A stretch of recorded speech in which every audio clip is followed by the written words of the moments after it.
Voilà, on part pour ce soir, Bezrat Hashem Erev Tov, Beshem Hashem, Naaseh Venatzliach. On est mardi 6 du mois d'août et le Gimel, puisqu'on est déjà au lendemain du mois de Av. Alors, dans notre liste. Donc, bonsoir. Plaisir. Bonsoir. Ouais, manifestation CGT CFDT. Shiur acheté par Sarah Ben Shimol, Hashem Berech Ota Bechol Asherla. Shiur acheté Bezrat Hashem pour l'élévation de l'âme de sa grand-mère Gisèle Mazal Bat Zipora Ben Shimol, Roi Hashem Tenachena Began Eden Elion.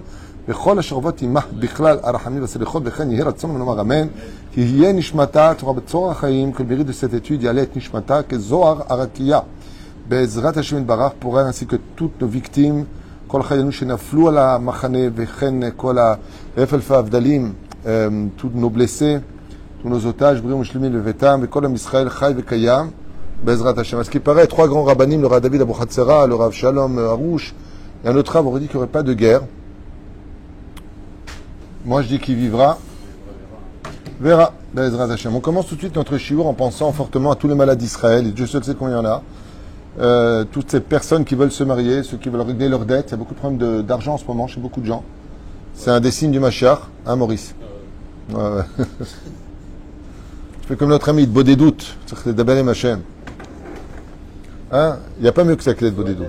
Et là, on commence notre shiur. Alors, j'ai pris quelques notes comme ça, qui m'est monté un peu avant Mitra, quand les gens me parlaient, entre Mitra et Arvit, à toute vitesse, entre chaque Kaddish, pour ne pas oublier ce que j'aimerais, avec l'aide d'Hachem, partager avec vous. D'abord, la première chose, c'est que vous constaterez qu'il y a deux parachutes qui entourent toujours la fête de Tisha B'Av. On appelle ça une fête. Tisha B'Av s'appelle Moed. On expliquera d'ailleurs à l'occasion pourquoi.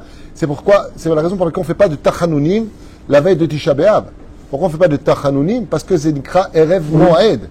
Qui ouatid liot Yom Tov. Ce jour-là, normalement, aurait dû être un jour de Yom Tov, Begilou Yashrina dans le monde. Ok? Et vous verrez que la paracha de Devarim, qui parle des remontrances, tombe toujours avec le Shabbat Razon. C'est-à-dire que Devarim tombe grandement avant Tisha B'Av. Et bizarrement, après Tisha B'Av, nous avons la paracha de Vaitranan. Alors d'un côté, Moshe fait des remontrances, et de l'autre côté, il demande à Dieu de rentrer en Israël. Et pourquoi? On va voir ensemble une étude très intéressante, profonde, sur trois événements qui ont tous un lien direct avec Tisha B'Av. D'abord, Morod Ma'anien, que tout le monde sait, mais est-ce qu'on comprend Bichlal, le Tochen, c'est-à-dire l'âme du problème qui se cache là-bas? Alors, je vais noter comme ça à toute vitesse, qu'est-ce qui s'est passé le 9 du mois de Av? Eh bien, la première fois qu'on entend parler de cette faute-là, quitte à être d'ailleurs un peu surpris, mais cette faute-là, elle parle de l'origine de la faute originelle. C'est-à-dire que tout est parti de là-bas selon le Zohar HaKadosh, pas de la date du 9 Av, car le monde a été créé le 25 du mois de Elul, le Aleph du mois de Tishrei, l'homme a été créé, ça c'est la Svara de Rabbi Eliezer, Rabbi Yoshua dit le 25 du mois de Hadar, et le Aleph du mois de Nissan, l'homme a été créé, les deux ont raison, il y en a un qui parle du corps, l'autre qui parle de l'âme, sans rentrer dans les détails, et donc on sait que les dates sont là-bas. Mais quel rapport avec le serpent? Le serpent a engendré, dit Zohar HaKadosh, Tisha B'Av, la possibilité de la destruction. Et quel rapport entre la faute et Tisha B'Av?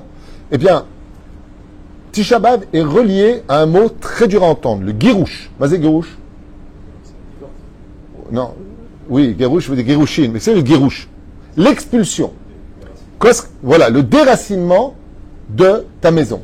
Le Girouche Sfarad, le Girouche Portugal, en 1290, il y a un énorme Girouche que les gens ne connaissent pas forcément bien, mais des milliers, des centaines de milliers de Juifs ont quitté un territoire où ils étaient tous concentrés, l'Angleterre.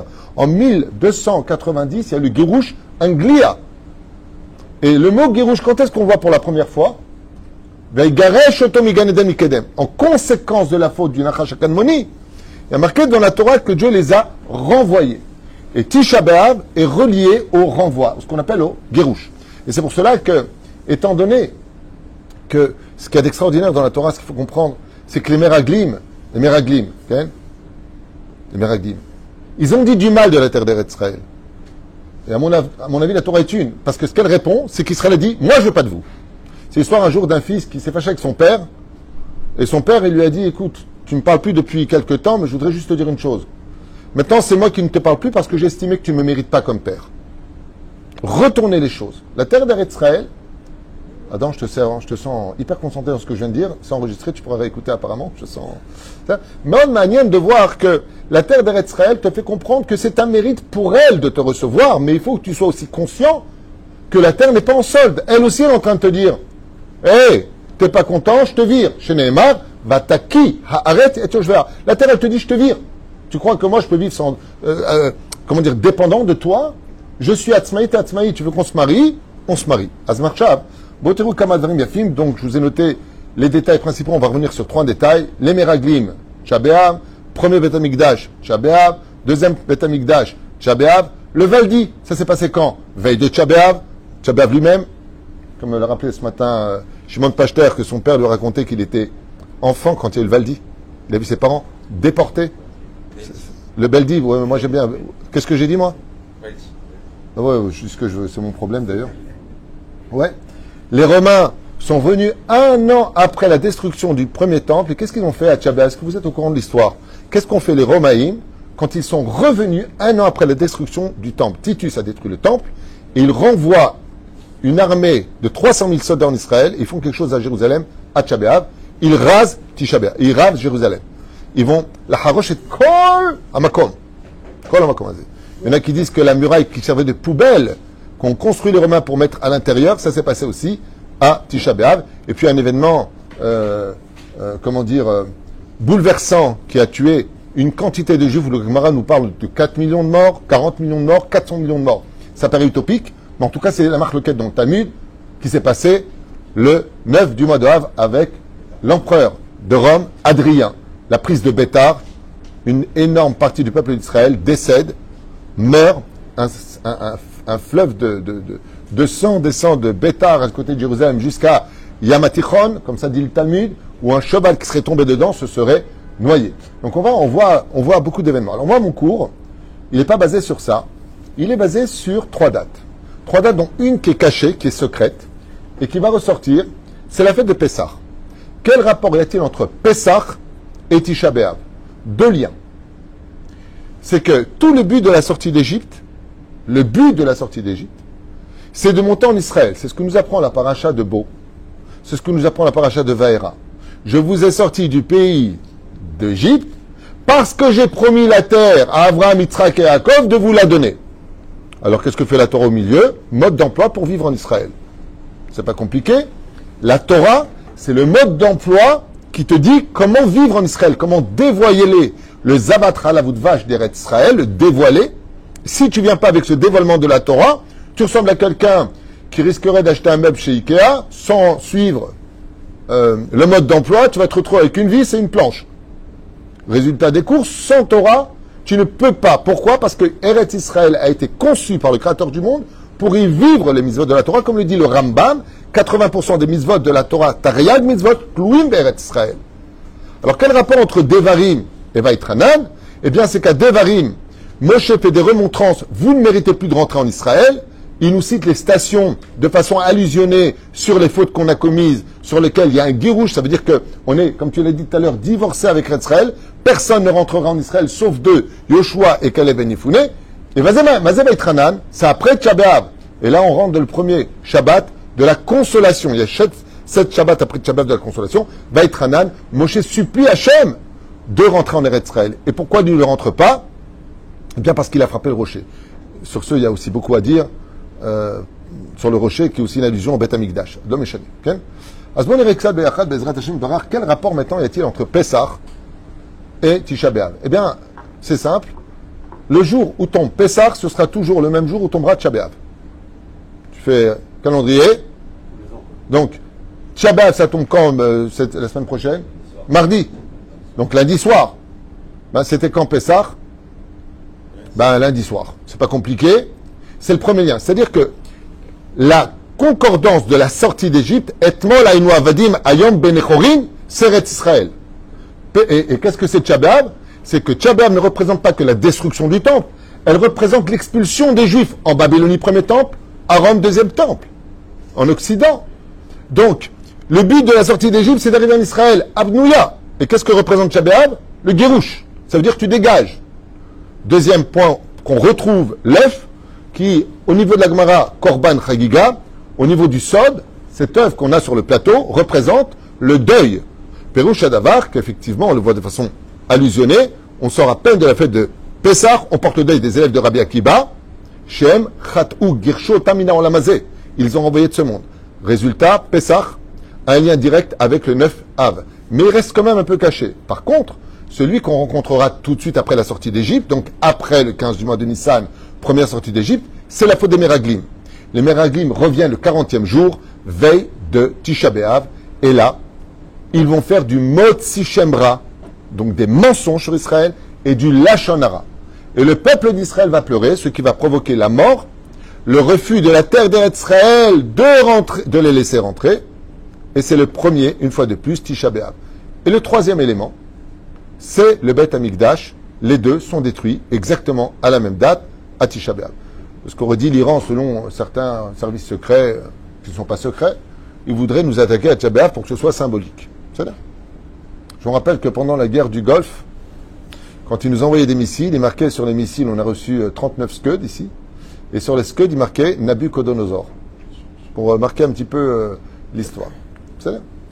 Alors, quel rapport y a-t-il maintenant entre ces trois événements? C'est le cours que je me suis permis de marquer à toute vitesse pour le partager avec vous. Le rapport entre ces trois événements, c'est que les Meraglim avaient réalisé qu'il leur fallait, quand ils sont arrivés en Eretz Israël, passer de l'état d'esclavage à l'état de peuple libre, religieux, pratiquant, spirituel. Qu'est-ce qu'on attendait dans le désert? Il n'y a pas du tout de notion de sionisme dans le désert. Il y a une notion de Am Kadosh Lachem, Am Segula. On est dans la pratique religieuse, on est dans la pratique spirituelle. Vous laverez vos robes, vous vous séparez de vos femmes 3 jours avant le don de la Torah, et si tu ne fais pas, eh bien c'est Mot Yumat. Tu ne fais pas Shabbat, tu es Karet, tu ne fais pas Kippour, c'est la première chose qu'on peut comprendre. La deuxième chose, c'est que la terre d'Eretz Israël, par contre, elle cachait un autre secret. Qu'est-ce qu'ont vu les Meraglim? Ils ont vu 7 peuplades qui sont citées, Achitia, Emori, Vaperizia, Kanani, Sader. Ils sont cités. Et là, par contre, ce que je vous dis, bien sûr, c'est ce qu'ont constaté nos Chachamim, donc je les cite. Raou Ameraglim, chez Shlosh Taverot Achamurot, Avodazara, Gilou Yarayot, Shfichut Damim, Ve Znut Ne'esta Bamedina Azot. Qu'est-ce qu'ils ont vu? Quand ils sont arrivés, ils ont vu que les 7 peuplades qui étaient là-bas avaient empreint, tout comme on expliquait la dernière fois que l'Égypte est reliée sur la France, qu'on avait fait, l'Égypte était Shtoufazima. Quand les Meraglim sont arrivés en Israël, c'était Shtoufazima. C'est quoi ce pays de fou? Un pays qui mange ses habitants, il n'y a que des morts, et partout où ils allaient, comme on le voit avec le livre de Yoshua, où est-ce qu'ils arrivent, les deux Meraglim, Kalev et Pinchas, Rahavazona. Quelle adresse? On arrive, qu'est-ce qu'elle fait? La Gemara nous dit, le Betsouda David dit, Zona, Perusha Dabar, elle avait un pundakaout, elle avait une auberge, une sorte de mazone, elle donnait à manger. La Gemara, elle te dit, il n'y a pas un homme en Israël qu'elle n'a pas connu. Il n'y a pas un ministre qui ne l'a pas connu. Mashma Mikan, qui bémet, Taïta Befoal, elle était en activité dans la débauche. D'accord? Et Chazra Bitshuva Shlema, elle vit d'une femme de Yoshua Binoun, Vemeta Ketzadika. C'est la réincarnation de Ev, d'Asitra Ahara, chez Chazra Bitshuva. Et donc, Yoshua Binoun, c'est la réincarnation de Yosef Hatzadik, qui était la réincarnation de Adam Rishon. Comme quoi, tout se répète, tout ça. De là, tu apprendras une chose. Celui qui s'empêche de prendre dans l'interdit, il finira par le prendre dans le permis. C'est là.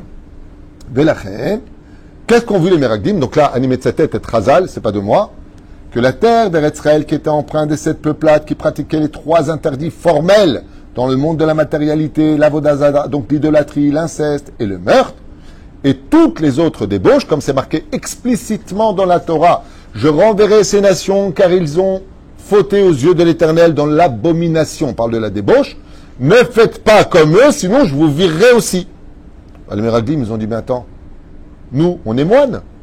On est au monastère dans les nuées de gloire. C'est pas une blague, c'est pas une métaphore. Pérouche Adavar, il faut qu'on protège la spiritualité du niveau qu'on a atteint, c'est-à-dire le 49e degré de pureté. Et de rentrer en Eretz Israël, c'est une chute. On monte. Mais pourquoi on monte? Parce que la chute est plus élevée.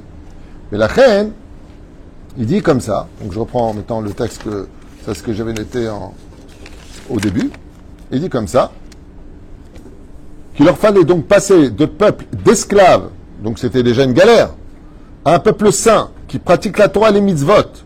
Mais voilà qu'en rentrant en Eretz Israël, ils devaient passer à l'état de nation. Et une nation, c'est composé d'un roi, de lois, et vous allez comprendre la suite, ils ne pourraient pas facilement faire sans se heurter à des problèmes dans la pratique religieuse. Parce que la pratique religieuse, comme on a pu le connaître avec Rabbi Shimon Bar Yochai, avec Baba Saleh, ce sont des gens qui vivent à l'intérieur même de leur monde. Mais la pratique était impossible. Lama, qui Chazal Ombrim, à partir du moment où le pays était empreint de tous les interdits de la Torah, quand ils sont rentrés en Eretz Israël, ils ont dit, mais attends, je ne comprends pas, on nous a promis une terre sainte. Il y a des défilés Mitzad Agahava, des bières pendant Pessah sur les tables, les filles qui dansent. C'est le pays saint, ça. C'est Israël. C'est ça que Dieu veut nous donner. N'oublions pas que les Meraglim ne connaissaient pas Eretz Israël. Ils n'ont même pas vu de carte postale. Ce qui fait que quand ils sont arrivés, ils ont vu Eretz Israël égale danger de la pratique religieuse et de la sainteté, qui est beaucoup plus facile à garder, entouré des nuages. Keayom, alors ça c'est un enseignement du Rav Tzvi Udakouk, le fils du Rav Kook, qui dit, effectivement, pour construire le pays, il faut aller à l'université. Ingénieur, il faut faire l'université. Médecin, il faut faire l'université. Tout ce qui s'est créé en Israël, il faut bien aller dans des endroits où ta pratique religieuse va être en porte-à-faux. Allez, vaille, qu'on arrive à dire Mincha à l'université. Allez, vaille. Allez, vaille. Quand je vous dis allez, vaille, c'est allez, vaille. Même au niveau de quoi? Tu n'as pas le baccalauréat. Donc tu es obligé de faire du chol. Al-ken lo ratzu likanes. Ils ont dit, mais attends, on fait une mitzvah sur le dos d'une avera. Ça veut dire, qu'est-ce qu'on est en train de faire nous maintenant? On est en train de comprendre que si maintenant on rentre en Eretz Israël, on va être obligé d'apprendre géomètre, on va être obligé d'apprendre ingénieur, médecin, professeur. Mais ça nous emmène où? Pour créer un État, il faut bien avoir ces connaissances. Et ces connaissances-là, dans le pays qu'on voit, comment on va les mener à bien? Est-ce qu'ils ont eu tort ou raison entre nous? Il suffit de regarder la Bible. Regardez Shoftim, regardez les rois, regardez. Catastrophe, catastrophe. À peine rentré en Israël, à peine rentré, Yoshua va conquérir le pays, 7 ans de guerre, 7 ans pour les installer, faire pousser les achères, la totale, pour monter les prémices à Shiloh. Ils installent le Beth Amikdash en, momentané, temporaire. Ok? Yoshua Binoun meurt, déjà 3000 halachot disparaissent, vient Otniel Ben Kenaz, il sauve le peuple d'Israël, il ramène les 3000 halachot de Koach Atzmo. Et ensuite, plongeons dans les abîmes. Plongeons. Les Philistins nous mettent des tannés, Gidon devient chef, Iftar devient chef. Iftar, d'où est-ce qu'il vient? Ouais, je suis à Mamzer, ma mère était Zona. Oh! C'est lui qui est le chef d'Israël. Les Meraglim, quand ils sont rentrés, les chefs du Sanhédrin, ils ont vu ces catastrophes. Ils ont dit, attends, vous êtes fous, quoi? Vous voulez créer un pays où notre Torah, on va se battre, on va sortir les Bachour Yeshivot, des Yeshivot. Il faut créer une armée, il faut créer une police, il faut créer une préfecture, il faut un maire, il faut des mairies. Mais tout ça, ça va être sur le compte de la Torah. Lo ratzou likanes lezé. Lo ratzou likanes lezé. Et la reine, comme je vous l'ai noté ici, Israël avait quand même une solution. Pour éviter la descente dans la Touma, parce que c'est très facile de chuter en Israël, il y a une solution. Pourquoi est-ce qu'on parle de ça? Parce qu'on a vu que les 7 peuplades, quand Dieu leur a dit, écoutez bien comme c'est fort, Takshiv Moshe Kamash Adabar Maxim Veyafe Beoter. Pourquoi est-ce que les Meraglim, ils n'ont pas voulu rentrer, d'après vous? Ils ont fait un très mauvais calcul. Il a dit, FSRS, on ne peut pas s'en sortir. Parce que quand ils sont arrivés, il y avait des propriétaires en Israël ou pas? Il y avait des propriétaires, les Canaan, il y avait les Cananéens. Oui?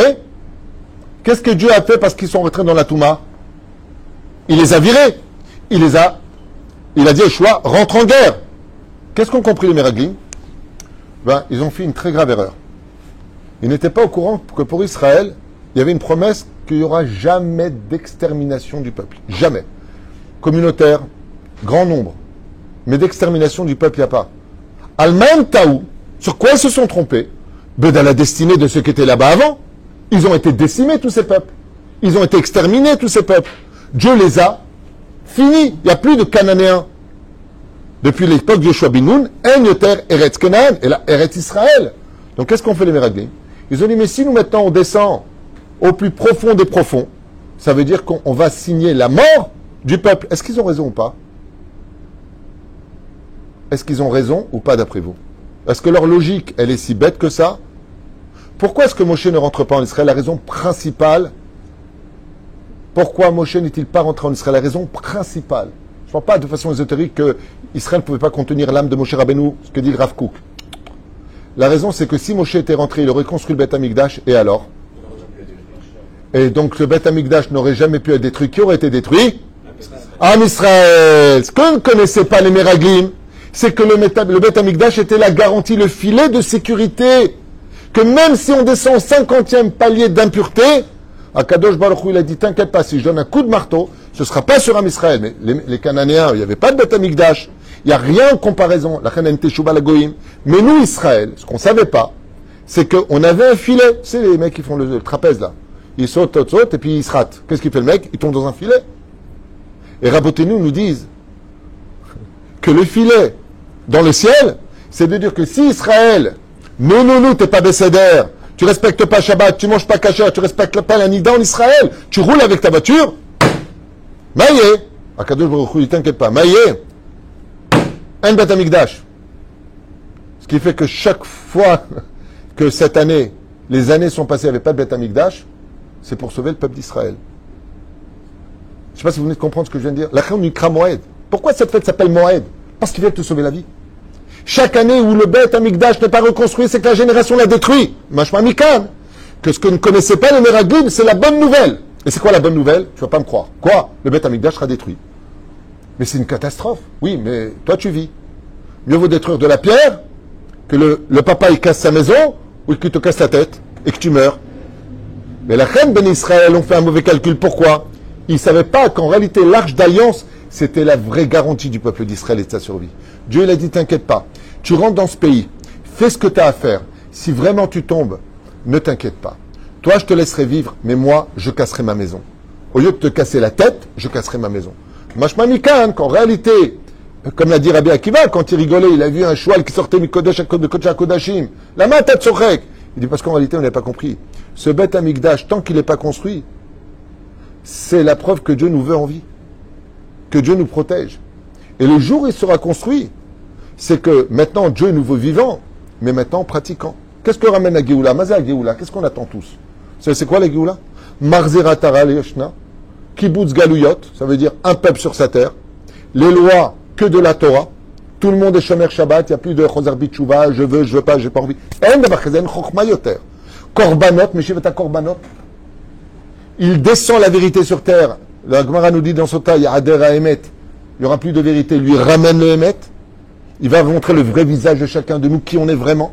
Pas de ce qu'on voit, tu vois pas celui-là qui c'est, ta petite palais. Alors que ceux qui étaient soi-disant grands, en réalité ils étaient petits, et ceux qui étaient petits, en réalité le monde tenait sur eux. Comme ça dit la Gemara, c'est pas moi, c'est Rabbi Eliezer qui dit ça, ok? Dans le cas où Israël devait descendre au plus profond de la Touma et en perdre sa spiritualité, alors, Maya Tikkun, Akadosh Baruch Hu, il a dit, je détruirai mon temple.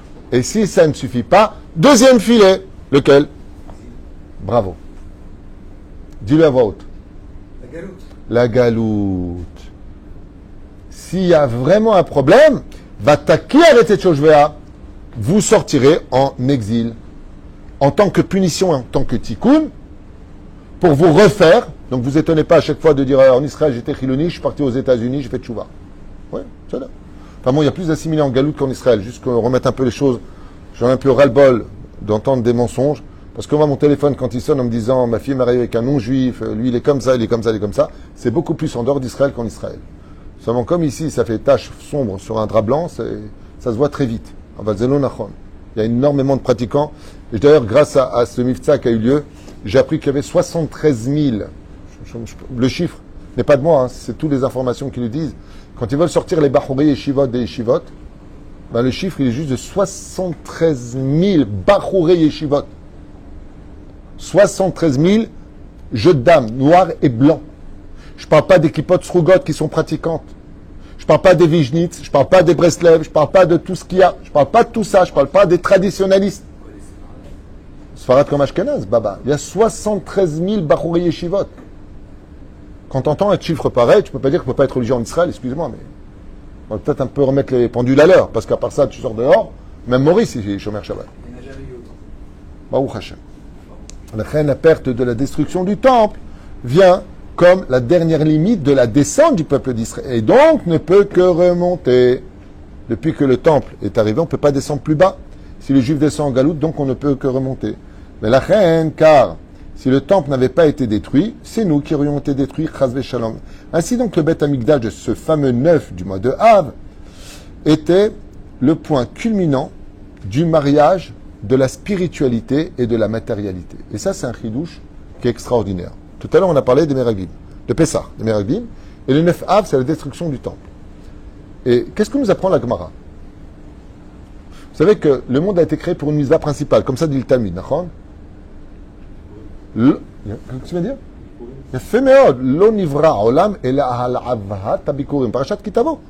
Le monde n'a été créé que pour apporter les prémices au Beth Amikdash. Et tu verras que la Haggadah de Pessah est basée selon quel paracha? Le texte principal de Pessah, dans quel paracha on retrouve? Kitavo, Kipshetu. Quel rapport entre l'un et l'autre? La Haggadah de Pessah, les Chachamim, Rashi, quand il a recompilé, il a regardé quel était le texte le plus probant qui explique pourquoi tu sors d'Égypte en Israël. Tu es sorti d'Égypte pour apporter des prémices au Beth Amikdash. Maintenant, j'ai une question à vous poser. Question piège, question pour un champion, il faut être balèze. Le Beth Amikdash, il représente la matérialité ou la spiritualité? Faites attention, les réponses, elle n'est pas si évidente. Hein? Prouve-le.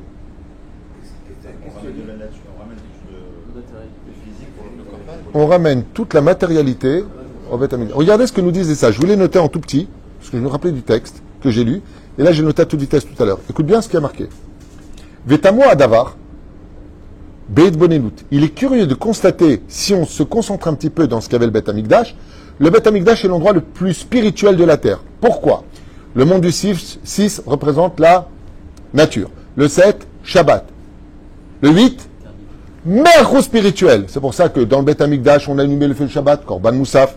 Dans le Beth Amikdash, le Kohen portait du Shatnez, strictement interdit. C'est le monde du 8. Le Shatnez a été interdit dans le monde du 6 et intermédiaire du 7. Dans le monde du 8, c'est un autre monde. Matarot Selumeni, Mashma Mikan, que, c'est pour ça que les Kovrim bougeaient. Pourquoi ils bougent? Parce que dans le monde du 8, des statues qui sont Mikshazav, donc qui ne peuvent pas bouger dans le monde du 8, le rationnel n'existe plus. La fumée montait droite, malgré il y avait du vent. Il y avait du sang pour les shritas, il n'y avait pas une seule mouche qui rentrait. Attends, mais il y a un truc. On était un peuple. Fais. Assure d'écouter de la musique. C'est pas grave, calme-toi, Maurice. Ça va. Ça doit être Rachel. Maurice, calme-toi. J'aime bien tous les vieux, dès qu'il y a un truc qui sonne, ils veulent le jeter contre le mur. Tu sais, arrête. Bon, mais Agnès, de voir le monde du 8, c'est intéressant. Le monde du 8. Ouais, c'est un monde où la logique, le rationnel n'a plus sa place. Dans le monde du 8, c'est ce qu'on appelle Olam Haba, Olam Shekulo Ruchani. Ouais. Et bien dans ce monde le plus élevé de tous, l'éducation d'Hachem, écoutez bien ce que nous disent les Chachamim, Vesham, Ma'yimevim Shama, je t'en supplie. Le Maaser, question pour un champion. C'est quoi le Maaser? Quand tu vas bosser, tu vends des vêtements, tu as une boutique de fringues, tu es cordonnier, tu es agriculteur, tu vends des fleurs. Je sais pas, ça depuis comment on en a parlé? Mais on n'apportait pas que ça. On appelait Masrot, Troumot. Pas que ça. L'argent aussi de tes Troumot, à ta Marzik et ta Lévim. Ça veut dire que là-bas, on apportait quoi? Le Keves, le taureau. Où tu vas? Le bouc la Azazel, le jour de Yom Kippourim, le bouc pour Hachem, Maïnou Makrivim, qu'est-ce qu'on apportait comme korban? Toute la matérialité venait là-bas. Pourquoi? Les Chanech et Ta'am, pour enseigner au peuple d'Israël que le pays du summum de la spiritualité, c'est Eretz Israël, et le pays du summum de la matérialité, c'est Eretz Israël, et que les deux ne sont pas du tout incompatibles. La preuve en est, le Beth Amikdash en est la preuve. Et nous, on n'a su faire que deux choses. Ou on devient complètement spirituel, San Parito Santo, ou on devient complètement matériel et la Torah on le met de côté. Mais pas du tout. Mais pas du tout. Rabbi Shimon Bar Yochai, il le dit. Celui qui a une belle épouse, de beaux kelim, une belle maison, Maderet Alimut Shelo. Ton imoud, il est parfait. Et la reine, quand on est rentré en Eretz Israël, qu'ont raté les Meraglim le 9 du mois de Av, ben c'était de comprendre qu'en réalité, les Beth Amikdash qui prenaient avec eux, comme le dit Akadosh Baruch Hu, prenez-moi de quoi? De l'or, de l'argent, ou, pas le bronze, le cuivre, ouais, le bois de Shittim, Tola Chani, Erez. Mais je comprends pas. On parle de spiritualité. Normalement, tu devrais me parler de choses abracadabra. Vous allez voir qu'Akadosh Baruch Hu, tout ce qu'il demande, c'est basé sur quoi? Sur le matériel. Vasuli mikdash, veshachanti ami betocham. Et comme les enfants d'Israël n'ont pas compris, Akadosh Baruch Hu leur dit dans la Torah un remède qui est terrible. Faites-moi un mikdash, un shon kadosh, veshachanti betocham. Ouais ou non? Oui ou non? Ouais. Mais qu'est-ce qu'il dit Akadosh Baruch Hu aussi à propos de l'impureté? Veshachanti betor tumotam. Mais je résiderai aussi avec vous si vous allez dans l'impureté. Je vous laisse pas tranquille. Parce que je sais qu'Eretz Israël, le problème qu'il y a, c'est que c'est un pays qui influence énormément sur la colère, les midot. C'est un pays extraordinaire, mais à une condition. À quoi ressemble Eretz Israël? Je m'arrêterai avec ça, qui est magnifique. Eretz Israël, c'est exactement le tempérament d'une femme. C'est ce que c'est une femme, j'espère. Jusqu'à aujourd'hui, vous êtes mariés depuis des années. Qu'est-ce que c'est une femme?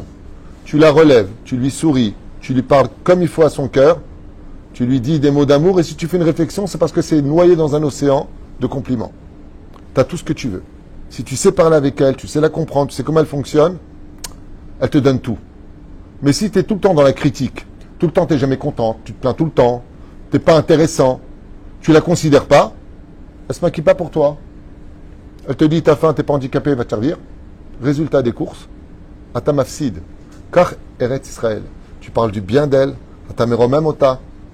Zakol Beseder. La reine Parashat Devarim, avant Tcha B'Av. Non, vous n'avez pas été Beseder. Igi Azman, mon cher Rabbeinu, il dit après Tcha B'Av, Beitranan el Hashem Baïta, il est mort. Il vient supplier à Kadosh Baruch Hu en disant, Arshav, qu'on a compris le Inyan, laisse-moi, comme le dit Midrash Tanchuma, Parashat de Ekev, qu'on a vu ensemble sur le Soda Hashmal, que mon cher Rabbeinu, pourquoi il voulait rentrer? Pour construire le pays. Et il avait de la Torah. Azman Chasserli.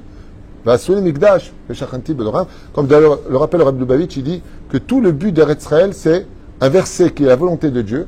Vasuli dira batartonim. Vous connaissez ce verset? Vasuli dira batartonim. Traduction littérale, faites-moi un appartement avec vous sur terre. Dieu, ce qu'il demande, c'est une maison. Et pourquoi cette maison elle est si importante? Parce que le travail, et c'est vraiment dommage que cette haine se perpétue depuis 2000 ans. Mais c'est vrai qu'il y a des religieux, il y a des moins religieux, des traditionnalistes, et il y a aussi des chilonim. Vous savez ce qui est dommage? Vous savez ce qu'on a raté? Depuis le Kam Amdina, depuis 1948-49, vous savez ce qu'on a raté? La gratitude les uns vis-à-vis des autres. Si on avait dit merci à ceux qui nous ont construit les routes, si on avait dit merci aux médecins qui nous soignent, qui ont fait des études dans la Touma, partis à l'université, ils n'ont pas été spécialement chômeurs mitzvot, mais malgré tout, ils t'apportent aussi quelque chose. Et que nous, en tant que religion, on était reconnus par eux. On voit un Talmid Chacham comme Moshe Shai, qui sort dehors, Charkoar Tzadik Tilmat Torah. S'il y avait eu cette reconnaissance, on aurait tout de suite la Géoula. La Géoula, c'est pour ça que la Gemara, d'ailleurs, tu vas tout de suite rigoler, ce qu'on fait Sanhedrin. Il y a une marloquette. Vous vous rappelez, c'est quoi la marloquette? Est-ce que pour qu'il y ait la Géoula, on est obligé de faire teshuva, oui ou non? Afil ou shelo chozrim b'tshuva? Marloquette. Alors, de quoi c'est dépendant? De la tchouva ou pas de la tchouva? Réponse, de la hardout. Quand tu auras de la reconnaissance de la matérialité et de la spiritualité, à kol etzel et tobal livracha. Je vous pose une question bête. Votre femme, quand elle est nida, vous divorcez? Mais qu'est-ce que vous faites? Vous éloignez, vous ne pouvez pas la toucher. D'accord? Mais quand elle est nida, qu'est-ce qu'elle annonce? Qu'elle va ovuler. Chaque ovule chez la femme est unique de façon historique. La semence de l'homme se répète. On peut prendre la plus forte. X ou Y. L'ovule d'une femme n'a jamais existé avant, n'existera plus jamais derrière. Comme ça disent les Chachamim. Jamais. Une ovule est unique. Chaque fois qu'elle est nida, comme c'est marqué pour Sarah et Menou, à 90 balais, Vatarzor les Sarah, Orar Kanashim. Elle a réussi son cycle. Pourquoi elle a rigolé? Ah, je vais tomber enceinte. Si tu as ton cycle, c'est que tu tombes enceinte. C'est quoi une femme qui peut plus avoir d'enfants, mais ménopausée? Elle n'a plus de fabrication d'ovules. Donc le sang qui monte dans les parois ne redescend plus, patati patata, ce qu'on appelle le système des règles. C'est-à-dire, mais la reine qui est au Tzamisé, on apprend que chaque fois qu'il y a une Touma qui s'installe, c'est parce qu'il y a un mikvé qui nous attend. C'est-à-dire qu'il y a un amour qui nous attend. Quand la femme revient du mikvé et qu'elle voit son mari, qu'elle lui dit, je me suis trompé. Et s'il est bleed, elle lui dit, je me suis trompé. C'est-à-dire, Zéperouché d'abord pour lequel, je finirai juste avec cette Notre retour de l'exil est la preuve qu'Akadosh Baruch Hu ne veut pas nous épouser parce qu'il n'a jamais divorcé de nous. Mais la preuve de notre exil est la preuve que Dieu veut nous faire l'amour. Pérouche d'abord que le créateur du monde veut retrouver son peuple et le serrer dans les bras. Parce que étant donné que maintenant il nous ramène après 2000 ans d'histoire, eh bien ce qui nous manque c'est le Beth Amikdash. Mais la reine, le Beth Amikdash, il y a le Tikkun Chatzot qui est en train de nous dire demandez le Beth Amikdash parce que quand tu auras le Beth Amikdash, eh bien il va se passer quelque chose d'incroyable. D'ailleurs je finirai avec cette marloquette de Rabbi Yehuda Halevi et du Rambam, à savoir quand tu auras Triat Hametim, résurrection des morts. Manienne. Ok, résurrection des morts, on a vu le clip de Michael Jackson, comme ça, et les zombies qui sortent de la terre, je ne sais pas comment ça va se passer. En tout cas, on va être beau. Rabbi Moshe m'avait dit, celui qui est mort sans bras, son bras va pousser. Celui qui est mort explosé, il va se reconstituer. Celui qui est mort marocain, il sort tunisien. Il va y avoir des tikounis. Alors toi, obligé. C'est là. Je vous rappelle que toute la rangée de devant, il n'y a pas un cas des choses ici. Il n'y a pas un cas des choses ici. C'est l'assemblée des chauves. Ce qui paraît, les chauves sont plus charismatiques. Ce qui paraît. Hein, monsieur propre. Alors, Velachen, non, c'est très intéressant. C'est comme ça, Rabbi Shai. C'est maman, j'ai fait. À savoir, quand il y a Triat Hametim, je veux bien, mais après, résurrection des morts, c'est pour l'éternité ou c'est pour 120 ans? Pour l'éternité. Sur ce, il n'y a pas de marloquette. Résurrection des morts, c'est pour l'éternité. Alors, comment on rentre dans le monde futur? Sheila que posons Chachamim. Et l'apogée, il est magnifique. Tout comme l'ange de la mort, quand il est venu voir Moshe Rabbeinu, en disant donne-moi ton âme, il a dit prends-la. Il a pris. Il a dit non, ça c'est mon corps. Il a dit excuse-moi, prends l'autre. Il a dit non, ça c'est mon corps. Il dit, je peux... Alors c'est Anilada, Ezemem, Tefila el Moshe Ish, Haïlokim. Il dit le Rambam, et Rabbi Yehuda Halevi sont marloquettes. Est-ce que le corps va, tu sais, comme dans les films, il va disparaître comme ça ou... Il dit pas du tout. Le corps sera si spirituel quand tu auras la Géoula que même l'ange de la mort, il ne pourra plus nous prendre. Pas parce qu'il va au chômage simplement, parce qu'il pourra même pas faire la distinction entre Ramah, Evarim et Sagidim et la Neshama. Le corps est composé de 248 membres, 365 tendons, Mizvat Aseh, Mizot Lota Aseh, et notre corps sera si pur. Ça me rappelle Rabbi Moshe Deri Zatzal, mon Rav, la première fois que j'ai fait Shabbat avec lui, chez lui à la maison. Je vous raconte une histoire, pas qu'on m'a raconté. Je vous raconte ce que j'ai vécu de mes propres yeux. J'avais 17 ans et demi. Il sort de sa chambre, et je vous promets, ce que je vous dis, je l'ai vécu. C'était avant l'entrée de Shabbat, j'étais bien habillé. Mon premier Shabbat. Je ne voyais pas son visage. Je voyais une lueur de nez, des yeux, je percevais une bouche, mais tout son corps émanait une lumière intense, à un tel point, moi qui avais peur de rien, je suis tombé en arrière sur le fauteuil, et j'ai levé la main, je dis, mais vous êtes plein de lumière. Rabbi Moshe, il me répond, oui, c'est Shabbat. Je dis, ah, d'accord. Sa femme est rentrée, je dis, il est plein de lumière, le Rav. Hein. Je sais pas, non mais Béhémet, t'en parles. Mais moi je l'ai vu de mes yeux, mamache, une émanation sortir de lui qui était impressionnante. Je suis tombé en arrière. Et il m'a dit, c'est Shabbat. Après, il s'est mis à chanter un air turc sur les Chadodi, j'ai rien compris. Je ne parlais pas l'hébreu, je ne savais pas ce qu'il faisait, j'ai laissé faire. Hein. Et ainsi de suite. Mais c'était juste comme ça pour vous dire que c'est là qu'est toute l'apogée d'ailleurs de la Chassidoute. Comme le Baal Shem Tov a dit, quand on aura diffusé ma Torah jusqu'à l'âme du Dimashar, la Chassidoute, c'est tout simplement ce point culminant qu'on vient d'étudier ensemble, c'est d'élever la matérialité au service de Dieu. Et c'est exactement ce que représentait le Beth Amikdash. Le monde matériel, une nation Goy Echad Baaretz, avec tout ce que ça comprend. Une belle voiture, une belle maison, des belles routes, de beaux vergers. Il n'y a pas de mitzvot d'être moche, il n'y a pas de mitzvot de vivre dans des huttes. Bien au contraire. Quand tu vas... vous savez qu'une des plus belles yeshivas d'Israël, c'est la yeshiva de Belz. Vous avez déjà été là-bas? Vous avez été? C'est que du marbre et de l'or. C'est impressionnant. Tu la vois de loin, c'est un grand carré blanc. C'est immense, hein, c'est pour 3000, 4000 Belges qui étudient la Torah tous les jours. Les noms des donateurs sont marqués en encre à l'or. C'est de l'or. Je posais la question sur le marbre. Leurs noms sont marqués avec un pinceau à l'or. Akadosh Baruch Hu, il te dit, pour la Torah, tu me donnes le meilleur. Pour la Torah, tu me donnes le meilleur. Ça me rappelle l'histoire, et je finirai avec cette petite histoire qui est mignonne, mais qui veut dire beaucoup. Un jour, il y a quelqu'un qui a tapé, il a dit, bonjour, est-ce que vous pouvez prêter un vase? Alors, la femme, elle a dit, bien sûr, attendez, je vous donne ce vase. Quand elle lui a donné le vase, je lui ai dit, c'est pour quoi faire? C'est-à-dire, quelle fleur? On sait qu'un vase, c'est pas pour faire autre chose que mettre des fleurs en général dedans. Il dit, non, comme c'est la fête de Shavuot, on voudrait les mettre à la synagogue. Elle dit, ah non, je ne vous donne pas celui-là. Elle est partie chercher un vase d'une grande valeur, elle lui a donné. Il lui dit non, j'ai peur de le casser. Elle lui dit, mon cher ami, pour la Torah, on donne ce qu'il y a de mieux à méditer. Baruch Adonai, Leolam Amen.